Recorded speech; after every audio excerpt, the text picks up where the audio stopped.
What up, my freaks? RuinousInsight here with part 21 of my Total War Warhammer 3 Zhatan the Black Immortal Empires campaign. So as we saw last time, Scaff Stonebeard took on all the Skaven by himself effectively as he destroyed most of the enemy army belonging to Deathmaster Snitch without really too much intervention from the rest of his force, which was pretty nice. He certainly did great work. Now, however, he is stuck in March stance and possibly about to get attacked by Greasus and his pretty nice force here. They do have Gorgers and plenty of Iron Guts, which are buffed by Greasus to be pretty darn strong. So I guess we'll have to see how well the Ashen Beards and the various blunderbuss units can hold against those. Now, in terms of what we got to do this turn, there probably is not much tech thief. You have some tech to thief, so let's have you steal tech here. Ooh, 450 gold for that. But we got to get to tech thievery. Well, hopefully you don't immediately die. No, you failed, but you didn't die at least. Follower gain devoted of Hashut. Swell, though I don't think that was actually from this action, was more of a coincidence from when an action was completed, as something was very weird about the way that notifications come now that the patch is here, but oh well, not a big deal. Certainly nothing to be super concerned about. Anyway, in terms of what we got to do right now, first of all, I think we want to upgrade Nan Gao as best we can. This is gonna be our main military hub, the Gunpowder Road, so we're gonna upgrade everything, especially before the military doctrine switches in and we start recruiting. That takes most of our raw materials out, though we do have a little bit of money remaining. We do have mine shafts that could be upgraded, yeah. Alright, work the shafts, Lanashi Giggle. Let's see, locked stores for you as well, might as well build those up. And that's looking pretty good. Oh, actually it's not. We need to transfer some labor, I didn't realize. Alright, so this is the Forests of the Moon, and we need about 300 labor to be transferred. Though where are we gonna get it? Land of Stone and Steel, ooh, Plains of Shan. Yes, 2 from you, and then we need 1 from, let's say, the Ancient Giant Lands, because we don't care about it. And then back to the Forest of the Moon. 1, 2, 3. Alright. Beautiful. Now we're more or less at a decent amount of production. 5.4k per turn. And yeah, we do want to turn this to money, but I think maybe we want to delay for like 5 to 10 turns. Getting 5.4k raw materials for 5 to 10 turns will fund so many main settlement upgrades, which in turn will fund so much conclave influence, which in turn will fund so much reduction due to both construction cost and upkeep that it'll counterbalance the need to get the other upgrades. So I think, yeah, we'll need to try to collect more raw materials, though we will need the labor to continue to flow. Now I'm a little bit worried about these two armies, and they may attack Jiangxi, though Zhatan is nearby. He should be able to take care of it. I hope. We shall see. We do have a little bit in the way of raw materials remaining, so if there's somewhere like a money pit that we could upgrade. Oh. You know what? Let's rush you. Just for a little bit more cash. And ooh, hello, free Talisman of Endurance. Convoy completed. Yeah, we had that last time, I take it. What can we build for a little bit? Bloodwind Keep. I'm not sure that we're actually going to keep the ironworks here. There isn't actually much purpose to have it all the way up here, where we're probably never going to build another army up. So we might actually want to delete this in favor of simply building it elsewhere, or replacing it with something else useful. Let's delete it. Next up, Plains of Shan. Okay, looks like a no from you. We could get the Tower Roads up here, but at the Red Fortress is probably the least effective place to build it. Shangyang is not a horrible place to build it, I suppose, but it might also fall next turn, so you know what? If that all might happen, I think we'll wait. I think we'll wait until we see what happens next turn. So in that light, let's skip, end turn, and see whether Greasus comes for Scaff. And yes, he will. Hardly surprising, valiant defeat, casualties high. That is certainly a concern here. The vigor is really going to hurt, and on top of all that, we don't have much in the way of magics available. And the enemy has plenty, and a high-level sorcerer as well, who has access to all the crazy stuff. Ooh. Well, And this may be very, very dicey. Let's get the Gleaming Pennant on, I guess, Scaff. He's going to need to take care of business. Here we go.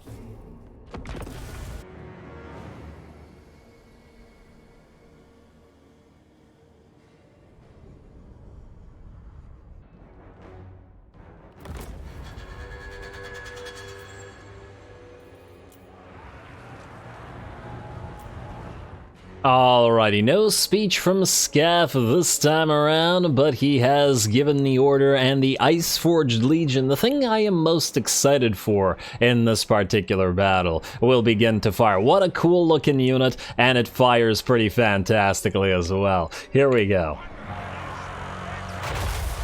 There we are, look at that. Ah, what a great unit. Too bad we can't build lots and lots of these. And the first of these strikes will come down on the enemy Iron Guts. It's obviously not going to be the most effective unit against Ogre units in particular, but there are a decent amount of enemy Noblars here as well. So, should still be able to do some damage. And look, it's already taken out about 15% HP from the enemy Iron Guts as well. So not too bad. I'm going to enjoy watching the unit quite a bit. And ooh, it looks like the enemy is going to manage to get a piercing bolts of burning down on our units of skirmisher cav. Though that said, of course, the enemy is not going to get the entire shot off. Oh, it looks like the Ice-Forged Legion has managed to gun down an ogre there. Alrighty, and the enemy army does march forward. Now, the other thing that I'm most excited for about this battle is it's going to be dicey. We are tired, we're very tired I should say, and we'll be exhausted pretty much immediately as soon as the enemy army comes in contact with us. Greasy is a much higher level than Scaff is, unfortunately, and the enemy has a couple units that I'm not sure how we're going to bring down. These Sky Striders are crushers, 128 armor, and going to be extremely difficult. The goal here is in fact to try to get the Goblin Wolf Raiders to try to lead the Sky Striders around and escape them constantly, just to prevent them from charging our main line here. Otherwise, we shall see. There's also a couple of Gorger units in here, and Gorgers are just fantastic, although a little bit less so, perhaps, in Greasus's army than in Scragg's, but nonetheless. Between Stalkin' and Frenzy and Unbreakable, you gotta love Gorgers as well. Anyway, the Ice-Forged Legion continues to fire, and it looks like it's done some decent damage to the Gorgers as well, as we tried to focus them down since they become visible. And the Ogres, however, have arrived, and it looks like a unit, let's see, is this an Iron Guts unit?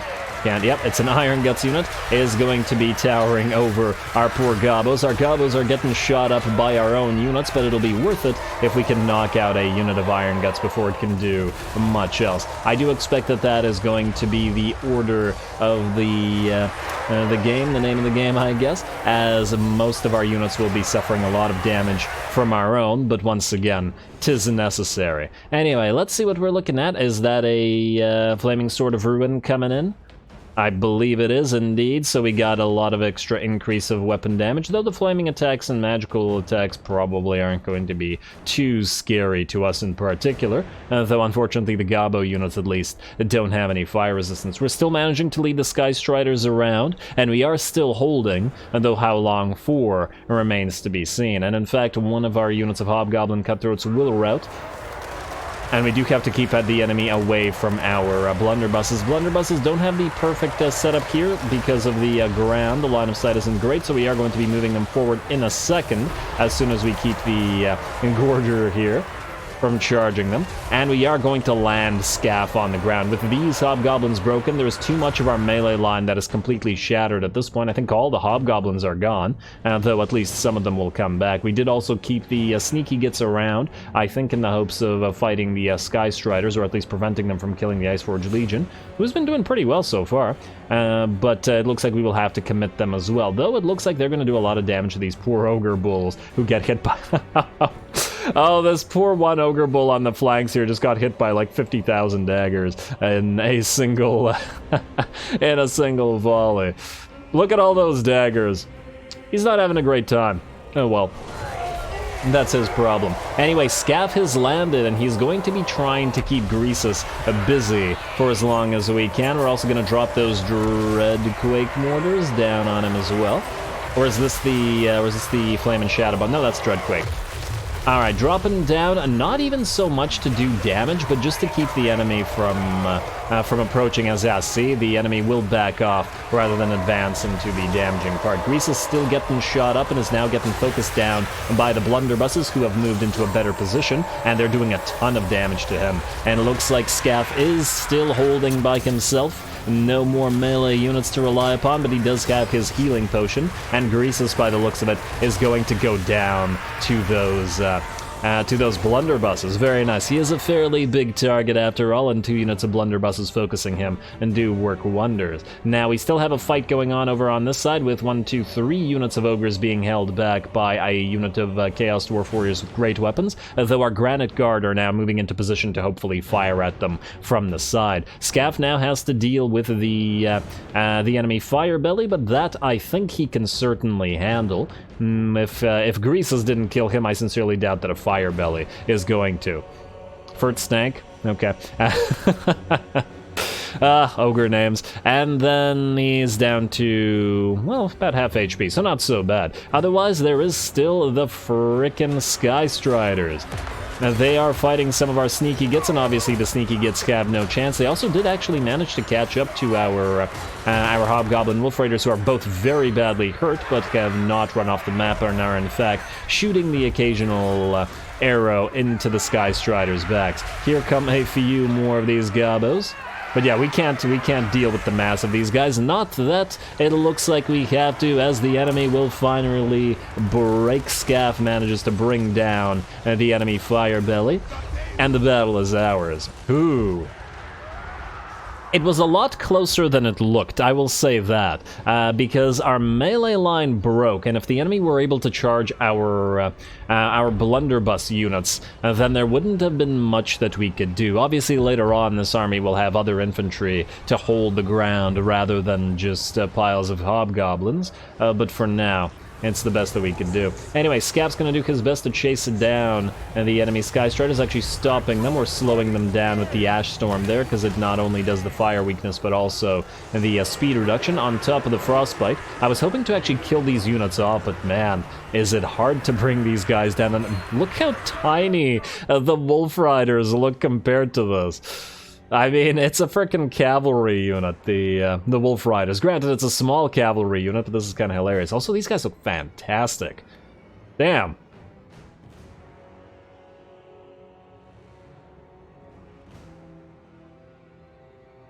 I really like that unit.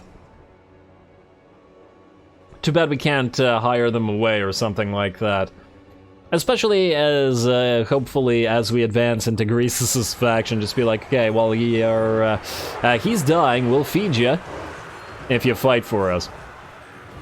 Which I feel should work for the ogres, but anyway. I'm gonna try to kill off as many of them as we can, but it looks like most of them will unfortunately escape. The Iceforge Legion continues to fire, although at this distance, the Hell Cannons are pretty garbage, because they start losing their accuracy at close to their max range, quite badly in fact, and can't really even hit a stationary target very well, but I'm used to that particular aspect of the Hell Cannons. They got 440 kills and 36k damage, very, very nice. Yeah, and in fact it looks like they did much more damage than anybody, including the blunderbusses. I do think it was the right move to have summoned that particular unit or recruited it, because we clearly did need it here. And it certainly helped in acting as a ringer. Also, fantastic job to Scaff. Absolute MVP for holding back Greasus, as well as a bunch of ogres, as well as his fire belly. Not something you perhaps would expect from a caster lord, but he did great. And we definitely got to give him even more defensive items so that he can do this sort of thing throughout, as we will not be using him just as a caster, but as a fighter as well. Anyway, obviously a close victory. We shall still have to see whether Zhao Ming decides to attack us, though I'm once again not yet sure whether the enemy has the 10 turns since peace passed, but I guess we'll find out. You gotta love the Iceforge Legion, though. What a great unit.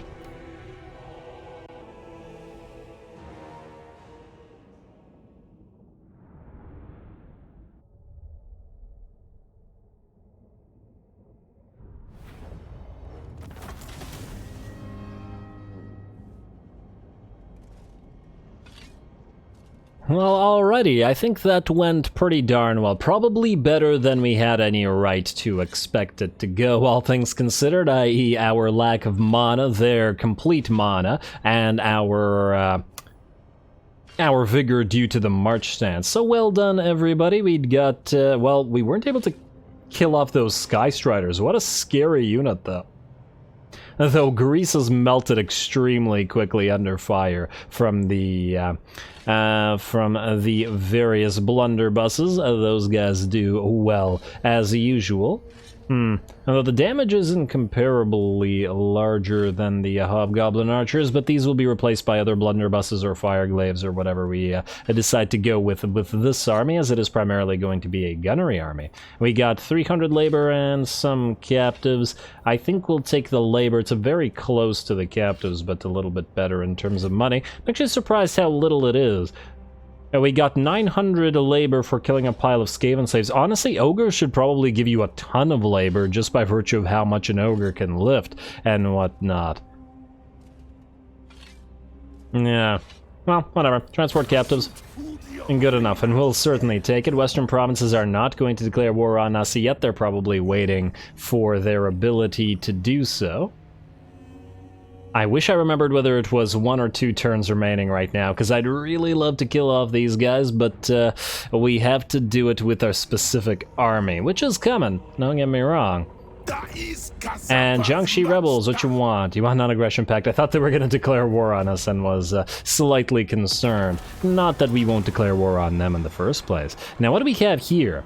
Convoy encountered, portals again. Beyond the portal lay a bounty of cargo, ripe for repossession. If someone was willing to leave it in the open like that, then surely nobody will miss it, except of course for the angry demons that greeted us upon our return, who demanded the return of their stolen hoard. We could fight to keep it, though simply returning it may grant an even greater reward. Wait, returning it may grant an even greater reward? Give the cargo back, avoid the battle and lose cargo. What's the greater reward? Could we possibly... I wonder if this is lying, or like... Will this maybe have a second part of this mission? We could fight and take a lot of damage. At 100 cargo, it's probably not a crazy... not a crazy amount of a reward. I think we'll give the cargo back. I feel like this is lying, but if this might actually give us like a Bloodthirster or a Soul Grinder or something, you may grant an even greater, who knows. Let's give the cargo back for now. Grateful, yeah, we don't need their goods anyway. Grateful Demons on the other, yeah, that's exactly what I'm, come on, Bloodthirster or a Soul Grinder of Corn. Let's see, hey, there we go, defeated Greasy, and we got income from buildings plus 20% for a local province, though that won't be of much use to Scav himself. Still a nice thing to pick up. Now, Yobaz, you are not able to reach where we need you to reach, and damn. You're still gonna suffer attrition here, eh? Well, is it worth it? It depends on what Jiao Ming does next turn. I'm afraid that you won't be able to catch him like this. Do we need you at full HP? Well, you know what? He's taken attrition himself. So let's march Stanza here. And if he declares war on you, he declares war on you. You have to stay nearby. We have to wait until these armies essentially trade units to each other. Let's just in case have, well, just in case, let's have Scav kill Skruck here. No Skruck for you, and to resolve this. Very nice, and a little bit of money for this particular one. Also, the Iceforged Legion, man, that was a cool unit. I guess with the Iceforged Legion here, and maybe the Soul of Damnation, we may as well make this army a little bit of a Hell Cannon-focused army, though... Yeah, Voice of Kasha doesn't have any effect on it, and nothing here would anyway. Other than, I guess, Vigor Loss Reduction. Unless, wait, should these be Perfect Vigor? They are not Perfect Vigor. You're telling me the Demon Cannon can get tired? That's kind of adorable. Oh, poor Demon Cannon. Growing tired and all. I actually don't know whether artillery actually have Vigor or not. But anyway, we could very well attack Jiao Ming and declare war right now, because we did have the anti-trespass thing, but once again... I think what we're gonna do is we're gonna wait right here. If he backs off and running from Yobaz... Ooh, hello, free camp. If he backs off from running from Yobaz, then that's what we want anyway. Shen Wu. That could hold against the Skaven slave stack, but it probably won't hold against anything better, so we do still have to be concerned about it. This guy ran away. Oh, well, isn't that irritating? But it also is what it is. Zhatan. It looks like these guys draw closer, and you can move in March stance, or you can move in underway. I think underway might be a little bit faster, so you're going to go this way, and you're going to move out through this. We may actually just attack Nanchang on the way, just because we can. Though I'll think about it. If they separate the lizards from these guys, we could always loop back around and kill them after. I could just imagine Zhatan laughing and smiling evilly as we betray these guys even after they helped us against Nakai. Not that we have any kind of alliance with them or anything. Anyway, Thronbaj, you can move out here. We do have to be careful with you because you're hardly the strongest army. Hopefully there isn't a full stack here, but we're still probably gonna head to the Baleful Hills. You will also get, I guess, a Route Marcher. And we do need it. We don't have Unyielding Command available as yet. Alrighty, nice. Who else can move? Zork. Zorky, you need to recruit stuff. Now, we will soon be building an army based around the Bull Centaurs. And we could start that off right now. We also need to start on Infernal Guard specifically for Zhatan, but we do want the building upgraded so that we can get the Infernal Ironsworn Fireglaves, which is what we really want in his army. So we could probably wait for the Infernal Guard for now. I do, however, want to build the Kadai, and I do want to build the... Skullcracker, just to try it out. I can always replace it later on with the one with the Dreadquake Mortar instead. Probably going to be doing that a lot throughout the later portions of the campaign. And then I wanted to get 2 Magma Cannons. Or wait, I guess we don't necessarily need Magma Cannons in here. Probably upgrade this to level 3 and get more Hell Cannons in this little army. I do wish that they didn't share the...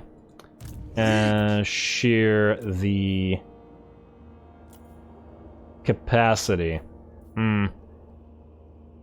You know what, just get these 2 for now. I'm going to transfer them, but we'll be recruiting more shortly as well. Let's see what else we can do. So, Tech Thief. Let's try not failing this time, perhaps. Try here. 50-50 versus 50-50. Okay. And in fact, maybe head to Bridge of Heaven next, because I'd like to keep an eye on what's going on in the Skaven territories. Obsidian Trinket. Did you fail or did you succeed? I think he succeeded. Yes. All right. Specialist for you, and just in case, do we have any ancillaries that increase your chance to succeed? We have enemy hero success chance reduction, as well as reduction on the Infernal Guard, and yeah, it doesn't look like anything that would help here. Yeah, no dice. Oh well, that's fine, and that is just fine. Who's up next? Kalon Ironwill. You? What lore are you again? You are lore of metal. So, for an army of centaurs, we probably want the lore of Hashut, because they're blessed by Hashut. And then for the army of Fireborn, the Kadai army, we will probably want a lore of Fire Guy. I'll just have to keep an eye out on other lords, as in good lords. So Lord of Hashut, we have Selfish and Hated. Hated is okay. Cowardly and Hateful Order. I don't really generally care for leadership buffs. So kind of meh. I'm tempted to delete you now, Callan, since there is no Skaven army nearby. Especially since you're costing us money. And we might bring you back for another army, but not now. And you also don't need that Razor Standard. Take this out, and we're back up to 6.6k. Very, very nice. Technology researched as well, which means we either go for Overseer Organization, which we would be able to benefit from in exactly 3 turns. Yeah, fine. Upkeep from Tower Patrols buildings. Minus 5%. What the heck are Tower Patrol? Oh, right. So that's these things, right? Wait. No. It's these things. Nope. It is not. It is something else. It's these things. Tower Patrols. It's the public order ones. Okay, that's still fairly interesting, and actually, in fact, speaking of, we probably want to build that, but spices first. Yeah, then we can just upgrade you. Might as well. And then we'll build the tower patrols. We're gonna build those everywhere. As I said, we need the public order. We need it everywhere, pretty badly. Except possibly Nangao, because it's kind of far away from everything, but, yeah. Speaking of public order, how about that? Let's go for... wait, yes. Let's go for patrol routes here. Oh, it's actually real cheap at level 1. We should also get that tribute shrine up and running. We could upgrade Wei Jin to the next level, or we could upgrade the Volary to tier 5, which would mean an access to the Temple of Hashut, which we don't care about in some ways, but the Conclave Influence plus 10 ain't too bad. Certainly something to consider, though whether it's actually worth it, I'm not entirely sure. Then again, we could just delete it after and get the money back. I'll think about it. Also, Tower of Zharr. We have 300, I believe. Yeah, 300. Okay, so a couple more turns, exactly, and then we will be able to get a nice bump to our money, or construction cost, depending on what we do first. Let's go through the buildings. Alright, Volary, we'll ignore you for now because I think there are better options. Bloodwind Keep, you are okay. We don't need a Incinerator here. We'll probably just go for other stuff, so we'll ignore you for now. We could upgrade the spices, or we could keep upgrading these things, or we could upgrade you, yes. Definitely upgrade you. Money and raw materials take priority over everything else, and then money, and then money. We won't be using our labor right now because we have kind of less labor than we'd like right now, but we'll work on it. Plains of Shen and Red Fortress. I'm kind of not near anybody, but still feels like it's probably worth spending it on it. Let's do that. And then Hai Chai, you in the same manner are going to go for patrol routes right now. Good. And let's go for money and public order everywhere. Beichai, you can keep for now the Fane Guard, though I think we will delete that relatively soon. Well, relatively. Definitely relatively. That's the key word in that particular equation. You, with your defenses. Honestly, it doesn't really help much for the cost. Honestly, just stay as you are. If it gets taken by the Skaven, we'll just, we'll reclaim it ourselves. Let's instead upgrade Jianxi, and we can upgrade the mine shaft here at the Celestial Monastery. Ooh. Okay, we gotta focus. I gotta remember to upgrade the Overseer's Tower, yeah. And that's definitely gotta be a pretty critical focus now. Also, labor. Are we good here? Ooh, we are losing public order in a bunch of places. Celestial Lake is close to rebellion as well, damn. Where's Celestial Lake? That's this place? Honestly, if it rebels, it doesn't matter. We have the most stuff here. Though I fear that we still are going... How do we still have so much Chaos Corruption? Or, Chaos Corruption, Skaven Corruption here. Yeah, we're really gonna need public order, but for now, I guess we will go for set an example. We're losing 20% labor per turn. I'm almost tempted to take out the labor, because we only have a single mine shaft producing right now. As in, don't bother with any additional labor. And just transfer it elsewhere.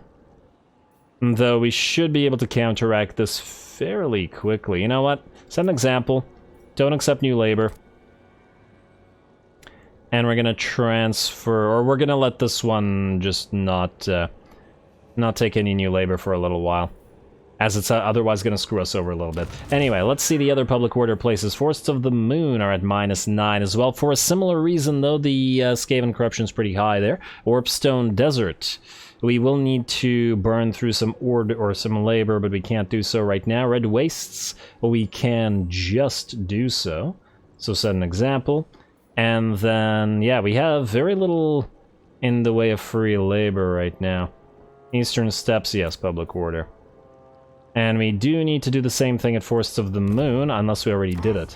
Yeah, we already did it. And we're at -9 still. And we do still need to build this, or build other stuff, but maybe for a little while we go into billowing smokestacks. Alright. Unfortunate as it may be, we'll still build stuff there eventually. Alrighty, that looks good to me. We do still have armaments, but we don't need to increase capacities for anything. You two can stay where you are. We'll need to eventually, once again, delete you, but it's Zhatan moving towards all these Cathians that I'm most interested in right now. Just in case we fight next turn, however, let's get Searing Doom and Gehenna's Golden Hands both. You have plenty of mana to be able to cast, and in fact, we're going to max out Searing Doom because it's such an obnoxiously good spell.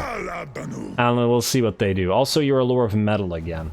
Yeah, I like to use Lore of Metal as defenders because they have immediate access to Searing Doom, so they're probably the best ones for that particular job. Also, Zhatan, you have a few levels on you. I haven't been leveling you much because, well, we got all the best stuff. You're near ready to get Heroic Killing Blow, but I think we'll go for Stand or Die first. And we probably want at least 1 point in Mentor. Then we'll go for Violent Delights and Scarred Vet. Any HP that you gain extra is going to be very valuable because you have regeneration. And we'll deal with your heroes afterwards if we fight next turn before we fight. Alrighty, that looks good to me, so let's skip the rest of this. Upgrade available, yeah. I'm sure. Let's see what Zhao Ming does. And regardless of what he does, Yobaz is going to be attacking him. Oh, probably could have traded units, but whatever. Alright, let's go. End the turn. And let's see. Will Zhao Ming attack us this turn? No, he will not, which means, Yobaz, it's time to acquire that defeat trait. Isn't that lovely? And that also means we can send Scaff to burn the, to burn that settlement down. Whereas I guess Yobaz can turn back southward. Once we trade artillery. We're gonna give the Death Shrieker to Scaff. And we'll replace the Death Shrieker with a Fire Wizard. Alrighty, what do we have here? Signs of a troop column have been spotted ahead. Judging by the tracks, it looks as though this force has been moving without sleep or pause. Cresting... I don't think... These are Tomb Kings, they don't need sleep. Alright, cresting the next hill, the gleam of bone and gold can be seen through the army. A host of Tomb Kings, richly adorned, is marching through this area. Their destination is unclear, but their opulence is not. We could descend upon them and claim their riches for ourselves. Plus 100 cargo if we fight the battle, as well as the XP. And you know what? We haven't seen these guys fight for quite the long time. I think it's time. Time to get a nice little bonus cinematic. Here we go, let's seize their treasures for ourselves, though we gotta be careful about taking too much damage. Close victory. Hopefully.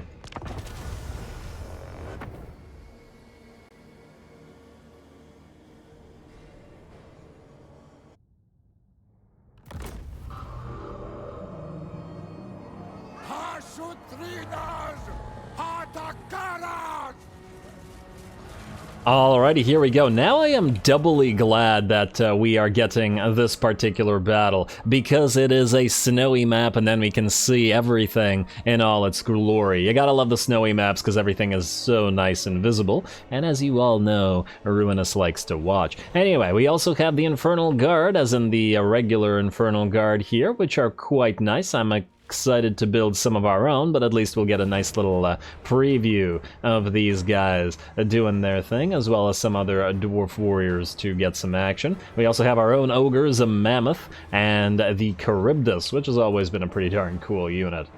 Alrighty, and the Charybdis should be able to take care of the enemy Tomb Scorpion just fine, or otherwise the enemy Ushabti with Great Bow, and thus, to essentially prevent the Great Bow from doing too much damage, we're going to advance under cover of this forest. It does mean that most of the shots from our Hell Cannon will probably fail, because they'll fire through the forest here, but I'd really rather the Ushabti fail as well. I'm willing to trade the Hell Cannon for that sort of thing. So we advance.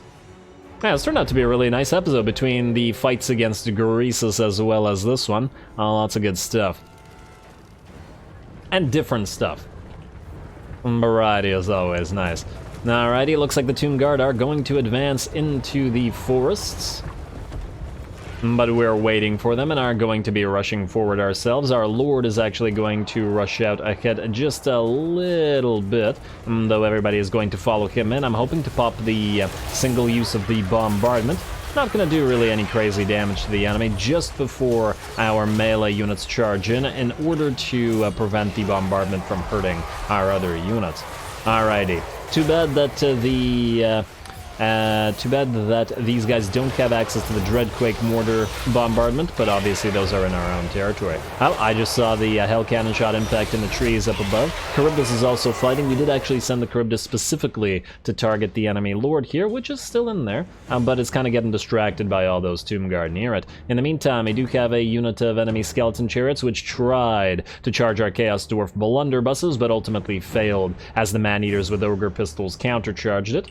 Would rather be firing their pistols, mind you, but they're still pretty darn solid in melee.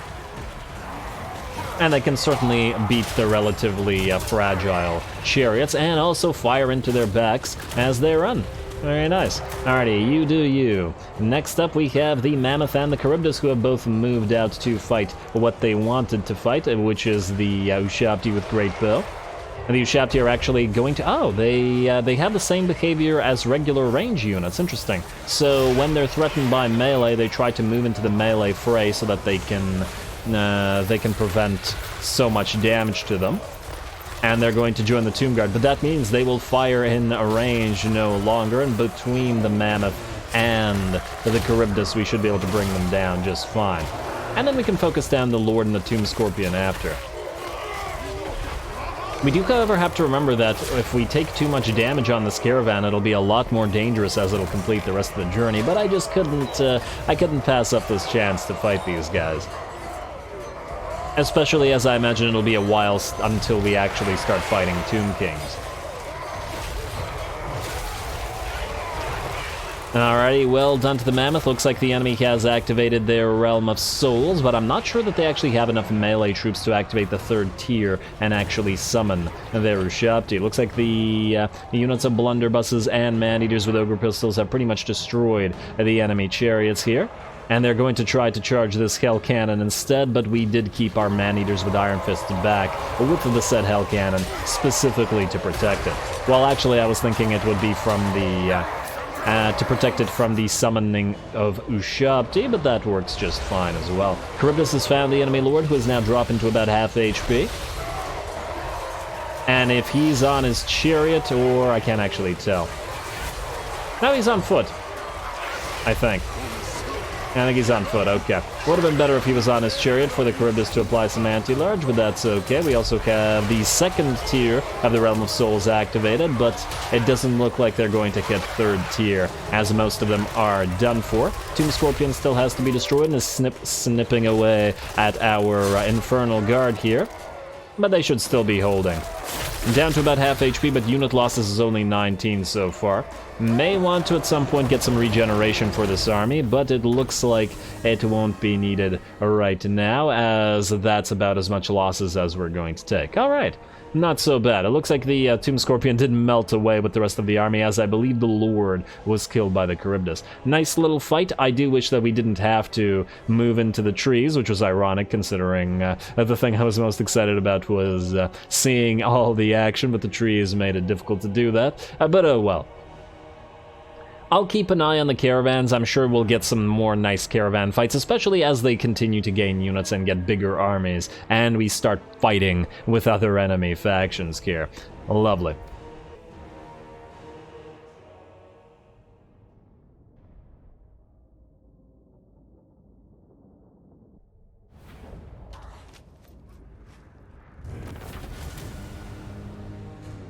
Alright, certainly not a difficult fight, but a nice little bonus battle. And nonetheless, just on occasion to see our units from our convoy armies fight. We're gonna take the money for this one. Makes the convoy deliver more stuff, I suppose. And you know what? I just had a thought. Yeah. Where's convoys? I want to see something. If we go to army panel... Oh, we can rename convoy units. Oh, wow. Okay, so it looks like convoy units, which means giants and vargulfs and ogres and whatever else in there are open for a naming as well. Considering convoys can be lost with you know, a crazy ambush, it's still a dangerous thing to do, so maybe we'll hold off on naming any of the dwarven units, but all the giant units, all the single entities, we can certainly do that. Alrighty, pretty happy about that aspect. Lovely. Anyway, I believe, well, yeah, we're kind of out of time, so you know what, I think this is probably going to be a good place to end it, because the thing that we need to do next is have Yobaz attack Jiao Ming, and thus we will do that at the start of next episode. Scaff will move out here directly towards the Vale of Titans camp, and then the Vale of Titans itself, and oh. Huh. Oh, so I guess Zhatan has to fight these. Alright, well, we can have Zhatan fight these shortly. Ah, Lead Belchers. Man, I want Lead Belchers. Alright, we need to befriend, you know who we need to befriend? Crag the Slaughterer. He should be far enough away from us to not hate us, hopefully. I guess it really depends on how he feels about a few of the other factions. Just out of curiosity. Yeah, he is still alive, Disciples of the Maw right there. Though in my experience from the Skaven campaign, ogres make absolutely horrifically bad allies, and oh, where are you going? I don't like that. Are you heading to Chimai? May want to build upgrade the defensive structure there, but yeah, ogres make terrible allies because you don't really have access to most of their units for way too long, and they don't really seem to achieve too much. Ogres need a little bit of work is basically what I'm getting at. But anyway, calling it here next time. Jiao Ming falls, hopefully, to Yobaz and, more importantly, Gordas, because this is in reality Gordas' army. We move Zhatan down to start hunting the Burning Wind nomads out here, hopefully taking their territories, and maybe even heading directly towards Shilong, so that we take it, and the western provinces don't have to be dealt with anymore. Granted, it would be nice to get their defeat trait once again, but I'm not sure it would be worth our time to allow them to rebuild armies. Otherwise, there are plenty more Skaven territories to retake, so we shall, well, take now, not retake, so we shall be doing that as well, and hopefully we can burn out the lizards and the western provinces and then move down towards the lizards. So stay tuned for more Zhatan. Don't forget to leave a like and comment. All glory to the algorithm, and thanks for watching.